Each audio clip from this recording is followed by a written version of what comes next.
Piper's a border collie. They're working dogs. They're meant to work. So this is a dream job for Piper. He loves everything he does. He loves coming to work every day. The airport is basically his second home.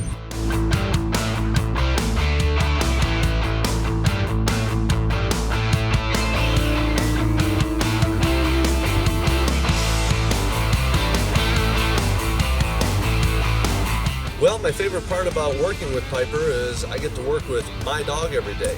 We do, I feel, such a good job, and I know he does a good job.